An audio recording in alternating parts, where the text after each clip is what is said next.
자, 안녕하세요. 자, 이번 시간에는 슈퍼모의고사 시즌 1 제2의 파트부터 시작을 하겠습니다. 자, 문제 1번부터 살펴볼게요.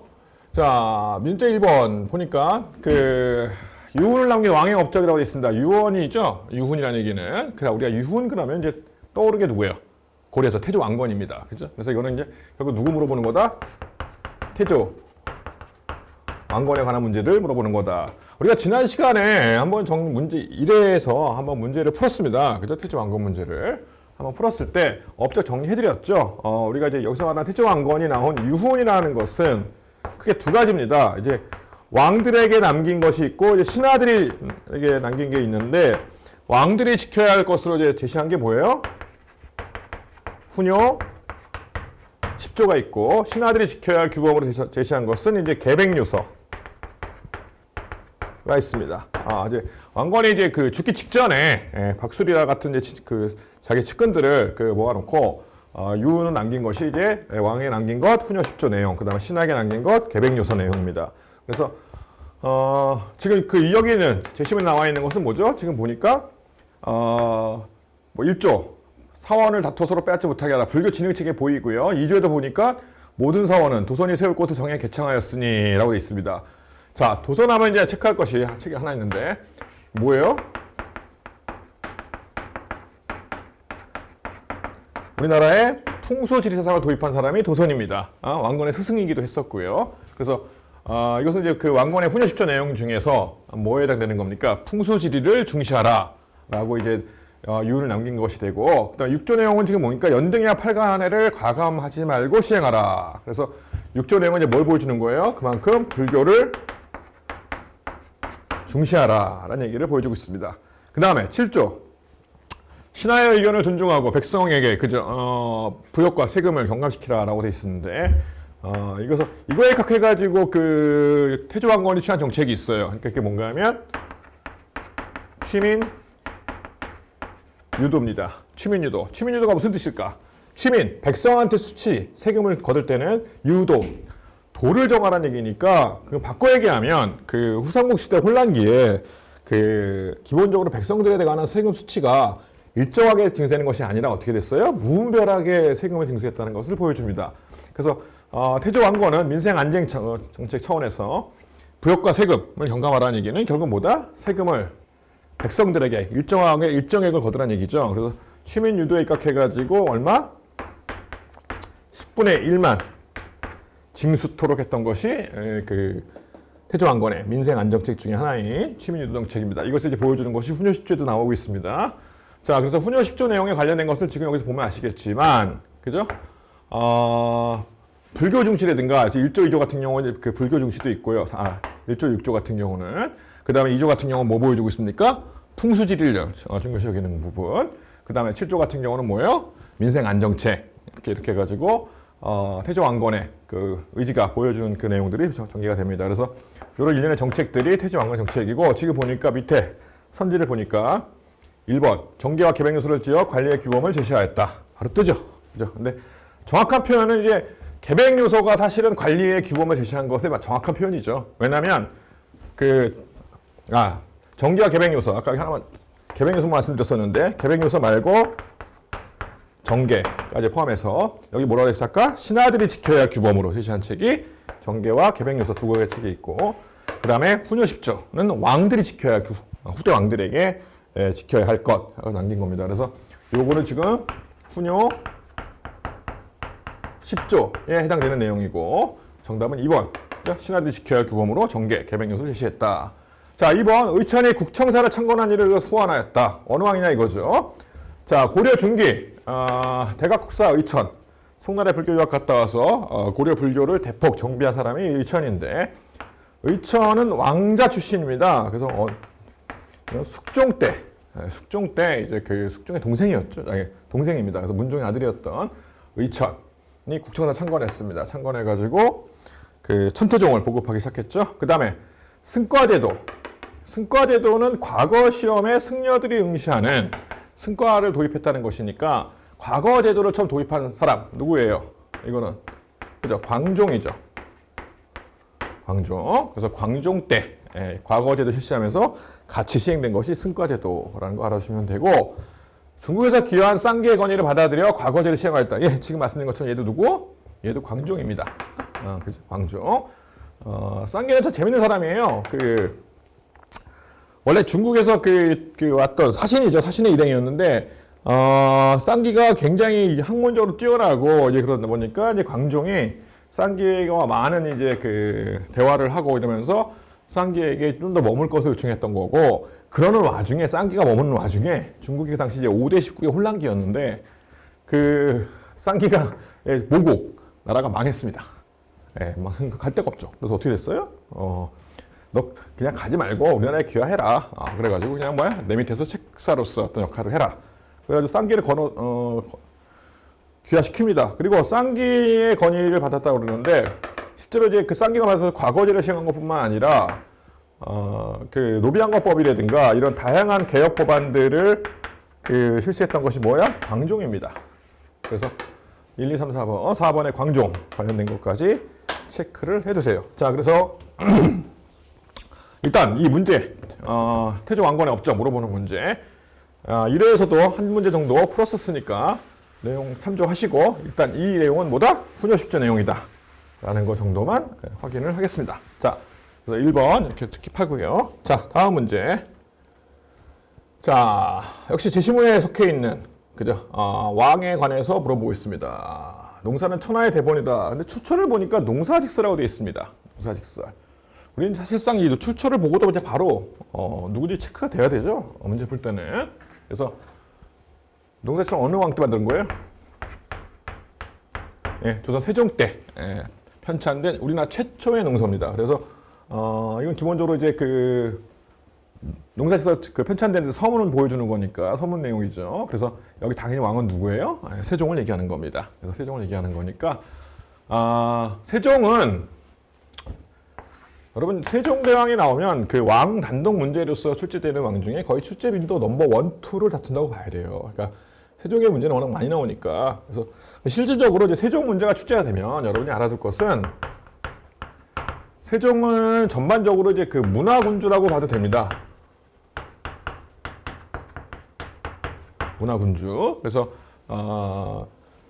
조선 건국 직후에 사실상 정치적이나 이런 행정적인 측면에서의 국가 통치의 기반을 마련한 사람은 태종입니다. 태종의 아버지였던 태종 때 다 정비가 됐고, 그 태종의 어떤 국가 기반 정비를 바탕으로 해가지고 강력한 어떤 문화 정책을 편찬 전개한 사람은 세종이죠. 그래서 세종의 문화군주로서 역할, 우리가 당연히 세종하면 최고의 문화군주로서 역할은 뭐예요? 한글 창제입니다. 한글 창제. 그래서 한글 창제에 관련된 거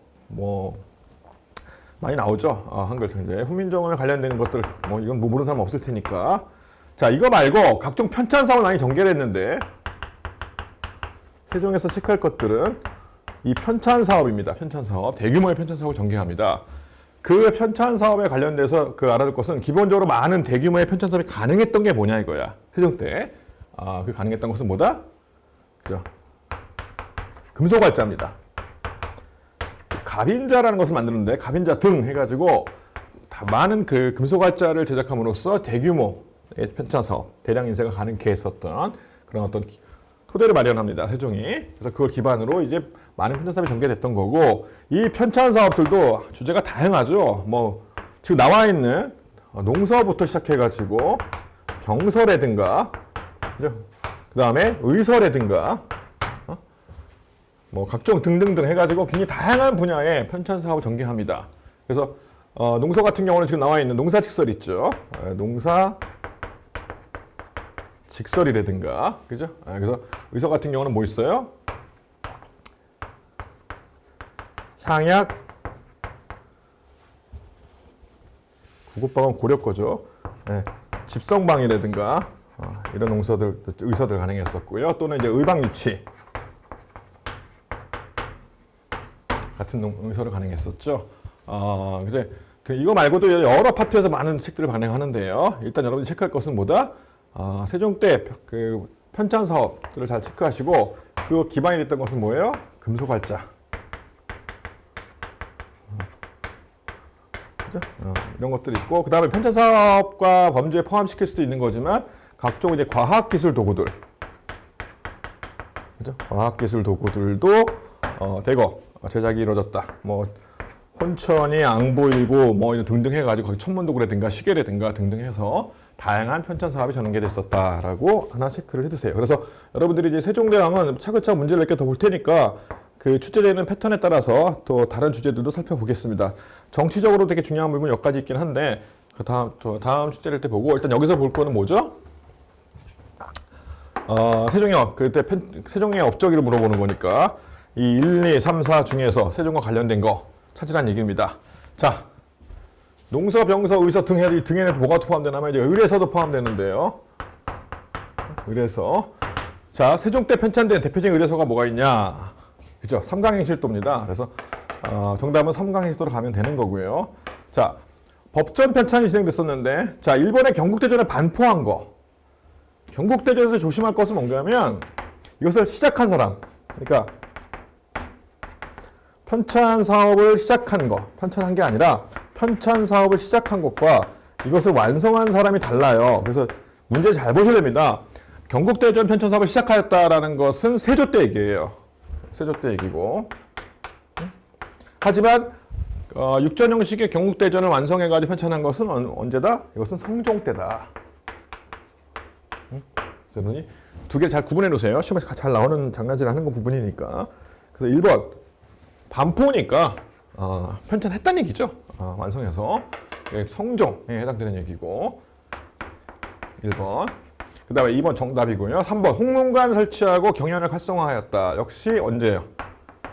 성종입니다. 성종. 그 다음에 집현전을 없앴다. 집현전을 설치했죠. 세종대왕은. 그죠? 설치했던 거고 그 집현전을 없앤 사람은 누굴까? 세종의 아들. 네, 세조입니다. 세조가 육조 직계제를 실시하면서 자신 중심의 왕권을 강화하고 신권들의 어떤 권한을 대폭 견제하기 위해서 뭐다? 집현전을 없애버립니다. 물론 이제 그 단종 복위운동 사건 같은 것도 있어요. 그거 주도한 사람들이 대부분 이제 집현전 출신의 학사들이 많다 보니까 그런 차원에서 없앤 것도 있지만 어쨌든 세조는 싫습니다. 신하들이 왈가루가 떠드는 게. 그러니까 뭐야? 없애. 그래서 없애버렸죠. 자, 그래서 2번 문제 여러분이 그 세종의 업적 이거는 뭐 이거 안 읽어봐도 그죠? 동사직설에 나오고 있으니까 농사에서 편찬한 왕을 찾으면 되는 문제입니다. 그래서 세종 문제 한번 정리하고요. 자, 세종 문제는 세종 하나만 가지고도 이론 강의 들어가면 뭐 한 시간 내내 할 수 있습니다. 2시간 더 하고 3시간 더 할 수 있지만 여러분이 그 이론 강의 이론들은 다 정비가 됐다고 보고 일단 문제에 집중합시다. 자, 다음 문제. 자, 밑줄 친 이것에 대한 설명으로 옳은 거. 이것은 고려 최초의 대장경입니다. 대장경. 불경을 모아놓은 것을 대장경이라고 얘기하는데요. 거란의 침략을 받았던 현종 때 부친을 빌려서 이를 물리치려는 영혼에서 만들기 시작하였다라고 되어 있습니다. 자, 거란의 침략을 받았던 현종인데 고려 현종입니다. 거란이니까. 현종 때 있었던 거란 침략은 2차, 그 다음에 3차 침략 등이 해당됩니다. 그래서 여러분들이 3번 문제는 뭐야? 고려 현종 때 2차, 3차 때 침략인데 부처님의 힘을 빌려 외적을 격퇴시키는 차원에서 고려 최초의 대장경이 만들기 시작했는데 이때 이제 만들어진 그죠?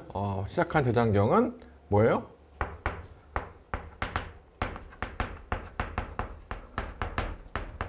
우리가 초조 대장경이라고 얘기합니다. 초조 대장경. 여러분 대장경 나오면 대장경은 크게 고려에서 계속 간행이 됐었고요. 크게 두 번 있죠. 한 번은 초조, 그 다음에 속장경, 그 다음에 이제 제조대장경이라고 그래가지고 이 초조대장경이 한번 소실되는 바람에 다시 최후 정권 때 다시 만들었던 것이 제조대장경입니다. 우리가 이제 8만 대장경으로 알고 있는데 초조대장경, 그 다음에 속장경 보완한 세 번째 제조대장경 이렇게 정리를 하면 제조대장경은 우리가 아직 알고 있는 8만 대장경입니다. 8만 대장경인데 여기서 하나 체크해 둘게. 초조대장경 같은 경우는 거란 2차에서 3차 침략 그 시기 사이에 제작이 됐었고요. 근데 이게 소실됐어요. 소실했다는 게 무슨 말이야? 불탔다는 얘기죠. 그래서 다시 만든 거예요. 팔만대장경을. 그 소실되게 되는 이유는 뭐냐면 몽골 침략 때문입니다. 몽골 침략 때 그 대구 부인사에 보관하고 있었던 그 초대장경이 몽골 침략으로 이제 소실되는 사건이 발생했었죠. 그래서 그 당시에 최후가 뭐야? 다시 만들어라. 그래서 최후의 명령을 따라서 다시 만들기 시작한 것이 이제 제주대장경이고, 현재 합천 해인사에 보관되어 있는 그 대장경이 뭐예요? 그 팔만대장경이 이때 다시 만들어진 제조대장경에 해당됩니다. 그래서 여러분들이 이거 그냥 속장경은 뭔가 하면 이거 의천이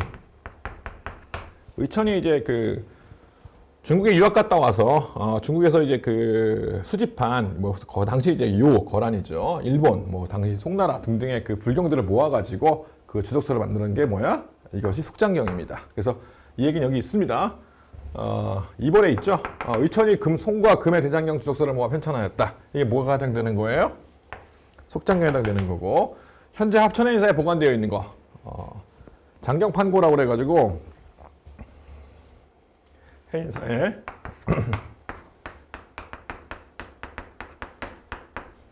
장경판고라고도 얘기하고 장경판전이라고도 얘기하는데, 장경판고에 보관되어 있습니다. 그래서 합천해인사에 보관되어 있는 거 세계 유네스코 기록문화유산에 포함되기도 하고요. 그래서 장경판고에 있는 그 대장경, 이것이 팔만대장경에 해당되는 얘기고요. 그 다음에 4번, 이것도 팔만대장경입니다. 대장도감. 강화도에 대장도감을 설치해가지고 다시 이제 제주대장경 제작을 시작한 시기.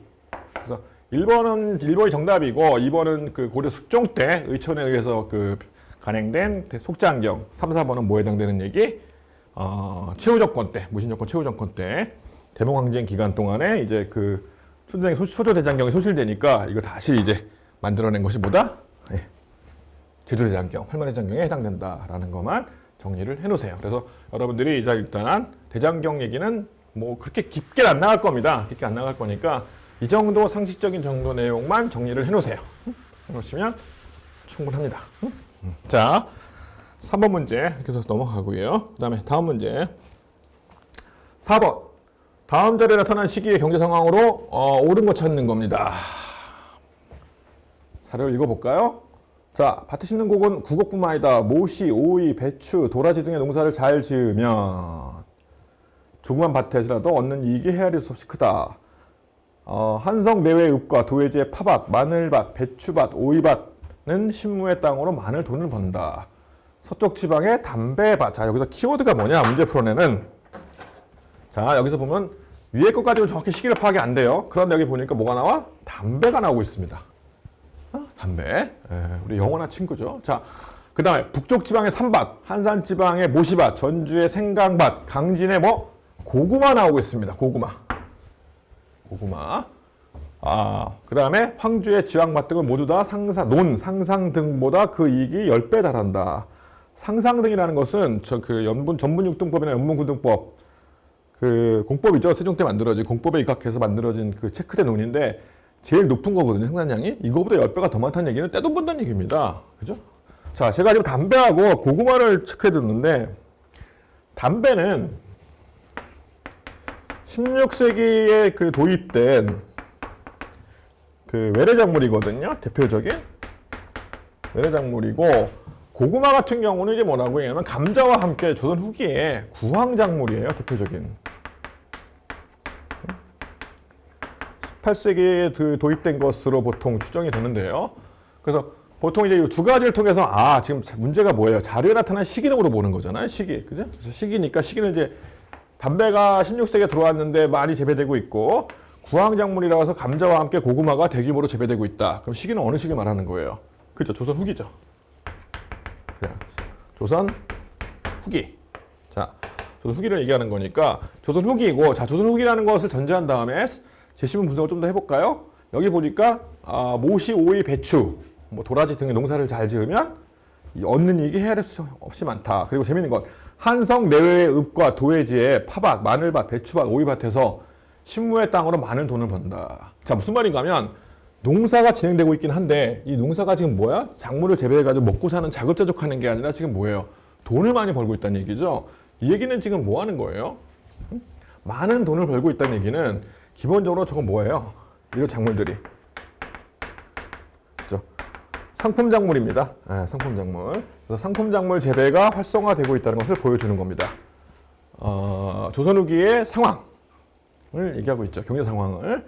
그래서 도시 그 중심은 근교를 중심으로 해가지고 도시민들에게 공급되는 쌀, 뭐 각종 채소류들, 그죠? 담배, 뭐 인삼 등등 이런 다양한 그 작물들을 재배해서 부를 축적하는 농민들이 나타나기 시작했던 거고, 우리는 이런 상황들을 뭐라고 얘기하냐면 상품 작물 재배 활성화다라고 얘기합니다.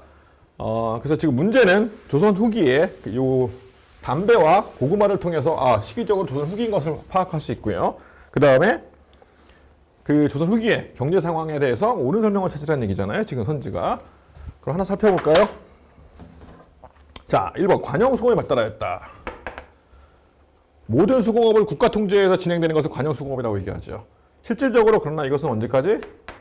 조선 전기까지 상황입니다. 조선 전기 상황인 거고, 조선 후기에는 지금 제7분에 해당되는 시기죠. 이때는 이제 뭐가 발달해요? 민영 상공업이 발달하기 시작하죠. 그래서 조선 후기에는 이거기 때문에 일본 해당 사항이 없는 거고, 그 다음에 고액화폐인 은병이 주조되었다. 은덩어리입니다. 활구라고 불리는 이제 은덩어리인데, 이것이 제작된 시기는 언제예요? 고려 숙종 때입니다. 숙종 때 주전도감에서 이제 발행했던 것이 그 활구입니다. 사만통보 등 뭐 이런 것들과 함께 같이 발행했던 것이기 때문에 해당 사항은 없고요. 그 다음에 견종법이 확산되었다. 정답입니다. 그 다음에 좀 이따 설명할게요. 관료전이 지급되고 노급이 혁파되었다. 이거 앞에서 우리 문제 풀 때 봤죠. 일일 모의고사 때 신라 두고 신문왕 때 얘기입니다. 신문왕 때 얘기. 자, 그러면 이제 견종법이 확산됐다고 그랬잖아요. 그래서 견종법을 살펴보겠습니다. 견종법. 자, 견종법과 다른 반대편에 있는 농법은 이제 농종법이라고 얘기를 해요. 농종법.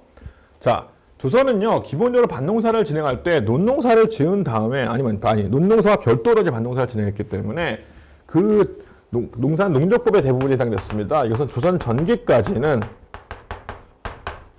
시기까지는 농적법이 진행됐었고, 기본적으로 농적법은 뭔가 하면 농사를 별도로 짓기 때문에 봄부터 가을, 여름에 이렇게 농사를 짓는 거거든요. 그래서 그 시기에는 이제 작물을 파종할 때 어디다 파종하냐면 일항에 파종을 해요. 일항에 파종하는 거고, 견종법은 조선 후기부터 이제 확산되기 시작하는데, 기본적으로 이것은 뭐다? 일항이 아니라 고랑에 파종하는 겁니다. 고랑에. 자, 일항과 고랑에 파종하는 차이가 뭐냐? 여러분, 그 농사를 지을 때 그냥 땅을 맨바닥 만들어 놓고 그냥 작물을 꽂아서 심는 게 아니에요. 그럼 밭을 갈죠. 갈 때 밭이 이렇게 됩니다. 땅 모양이. 이렇게 됐을 때, 여러분 이렇게 올라온 거, 이 부분을 뭐라고 얘기하냐면 두둑 또는 일항이라고 얘기를 해요. 반면에 이 일항과 일항 사이에 그 고가 생겼죠. 그래서 물이 흘러가서 고가 생긴 이 부분을 뭐라고 얘기하냐면 여기를 고랑이라고 얘기를 해요.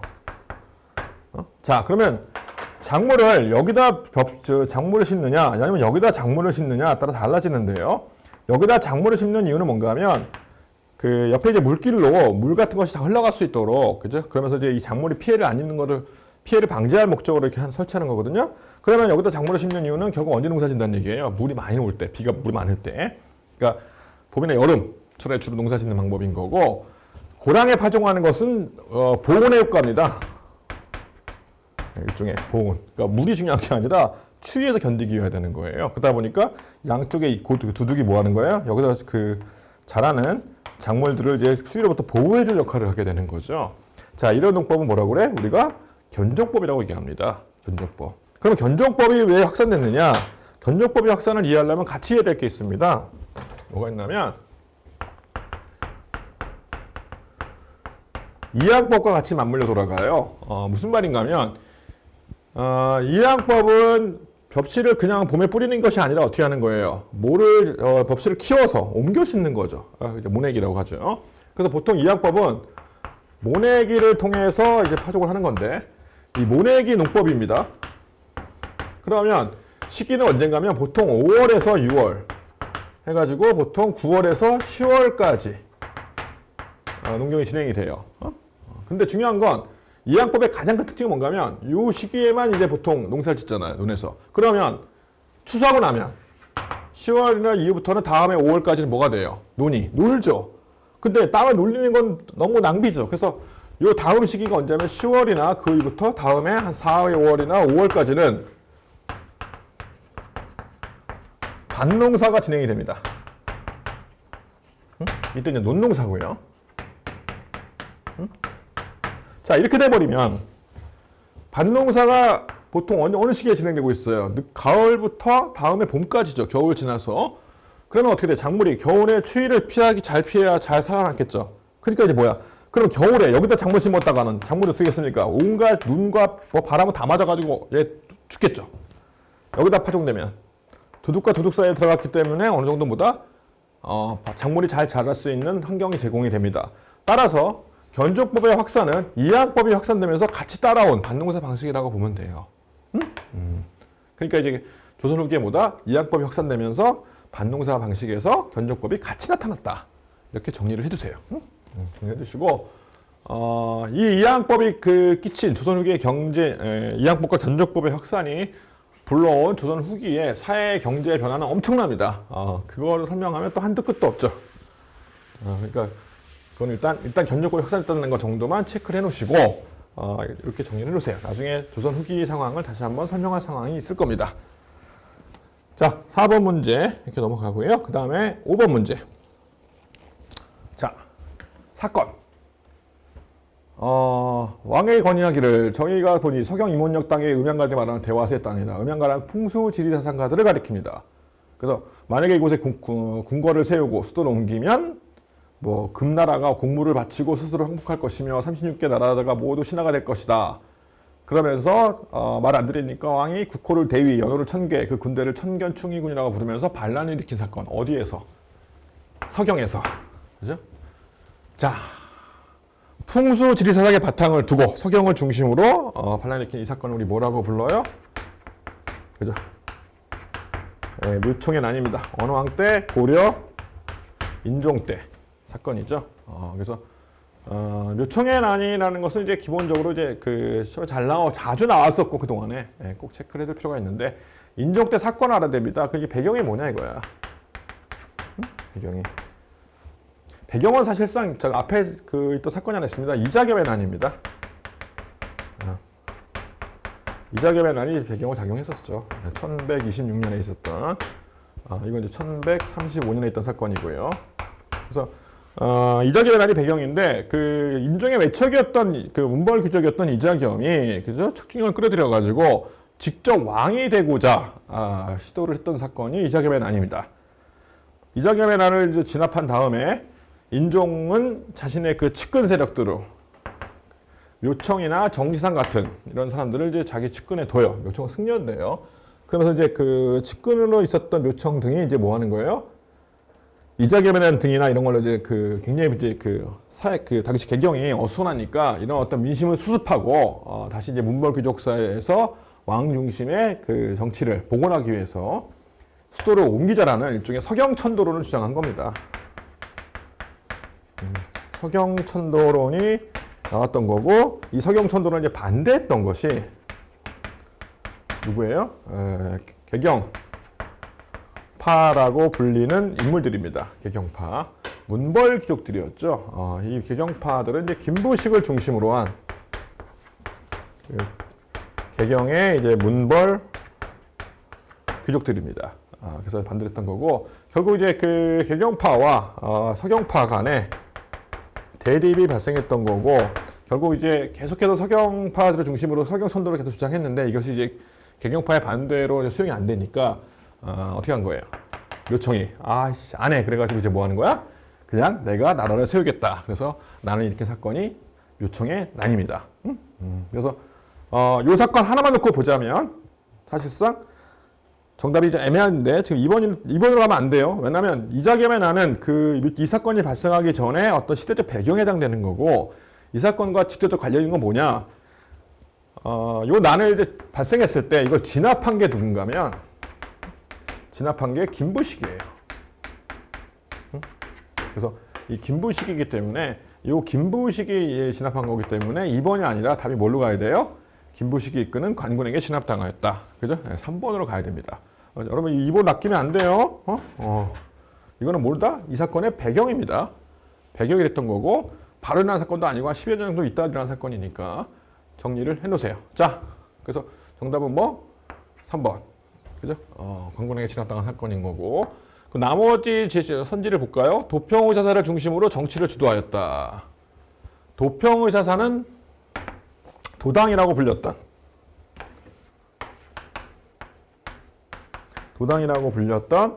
원간섭기의 명칭입니다. 그래서 이거는 이제 어느 시기에 해당되냐면 원간섭기, 고려 후기죠. 후기에 해당되는 거고, 즉 그 시기에 권무세족들이 장악했던 사실상 국정 최고 기구 역할을 했던 것이 도당이라 불렸던 도평의사사다라는 것만 알아두시면 되고 2번은 같은 왕식입니다. 인종 때이긴 하지만 기본적으로 이 사건은 뭐다? 묘청의 난이 일어나게 되는 어떤 배경으로 작용한 거지 이 사건과 직접 관련은 없다. 3번 지금 이건 정답이고요. 그 다음에 몽골의 침략에 대응하기 강화도 도읍을 옮긴 사람은 누구예요? 그죠? 최우죠. 최우. 그래서 강화 천도한 다음에 30년에 걸친 대명황쟁을 이제 전개하기 시작했던 인물 최우입니다. 그래서 5번은 묘청의 난이고요. 묘청의 난 나가면 항상 시험에 나오는 게 있습니다. 개경파와 서경파의 특징을 이제 비교하는 이 문제 잘 나와요. 그러니까 개경파는 주체가 누구다? 문벌귀족이었죠. 김부식을 중심으로 한 문벌귀족이었고 서경파는 이제 묘청을 중심한 사람인데 여기는 기본적으로 이제 뭐다? 보수적 유학 사상을 바탕으로 하고 있다는 것과 여기는 이제 그 풍수 지리 사상을 자신의 사상적 토대로 하고 있다는 부분, 이게 가장 많이 다뤄지는 부분이고요. 이쪽은 대부분 이제 문벌 귀족들이고요. 중심이고 이쪽은 이제 묘청, 정지상. 그 다음에 이제 이쪽은 이제 기본적으로 문벌 귀족인데 이제 아무래도 신라 계승 의식이 강력했던 사람들이고 묘청이나 정지상 같은 경우는 서경을 수도로 했던 국가 어디예요? 고구려죠. 그래서 고구려 계승 의식을 가지고 있었다. 그 다음에 이제 이들은 대외 관계에서 결정적으로 대립을 하는데요. 대외 관계에서 무슨 말인가 하면 이 당시 인종 때 여진이 만주 일대에 건립한 국가 금나라가 거라를 멸망시키고 북쪽을 장악합니다. 중국 이북쪽까지. 그래서 금나라가 고려의 사대를 요구했었고 그 당시에. 그래서 이들은 금나라가 사대를 요구했을 때 개경파들은 뭐다? 작은 나라가 큰 나라와 싸울 수 없다 이거죠. 그래서 금국사대를 수용하는 입장이었던 거고 서경파는 이제 뭐야? 오랑캐를 밑으로 들어갈 수 없다. 그래가지고 묘청 등은 금국하고 한판 붙자. 금국 정벌을 주장했습니다. 그래서 여기 보시면 그 비슷한 내용이 나오죠. 금이 공물을 바치고 스스로 항복할 것이며 라고 되어 있습니다. 그래서 당시 금나라와 어떤 관계가 안 좋았다는 것을 보여주는 자료가 제시문에 있습니다. 그래서 그 부분 참조하셔가지고 이 차이점 정도는 확실하게 체크를 해놓으세요. 누구와 누구 차이? 개경파와 서경파의 차이점. 그래서 여러분들이 이렇게 문제를 정리해두면 됩니다. 그래서 고려 중기를 대표하는 사건이기 때문에 우리가 이 사건 그러면 이제 이 사건 이후로 하나만 딱 정리하자면 이 묘청의 난 이후로 어떤 일이 발생했냐면 꼭 이 말이 따라 나옵니다. 뭐가 따라 나오냐면 결국 이 사건 이후로 문벌 귀족사회의 모순이 결국 심화되었고 결국 이 심화는 결국 뭘로 이어져요? 나중에 그쵸 무신정변으로 이어지게 되는 그런 어떤 계기가 됩니다. 그래서 이 영향을 얘기할 때 우리가 보통 이 사건 이후의 영향, 결과 이렇게 얘기할 때 내용적으로 같이 알아두면 좋습니다. 그래서 묘청의 서경천도운동 사건 또는 묘청의 난이라고 불렸던 이 부분인 거고 사료는 이것도 많이 나오지만 나중에 이제 신채호의 묘청의 난 평가 파트가 있어요. 이 평가 파트 조선 1000년의 제1대 사건이라고 얘기하는, 그래서 그 내용까지도 자주 나오니까 사료로서 같이 체크를 해놓으세요. 자, 그래서 일단 5번 문제까지 일단 정리를 하겠습니다. 자, 다음 문제 살펴보겠습니다.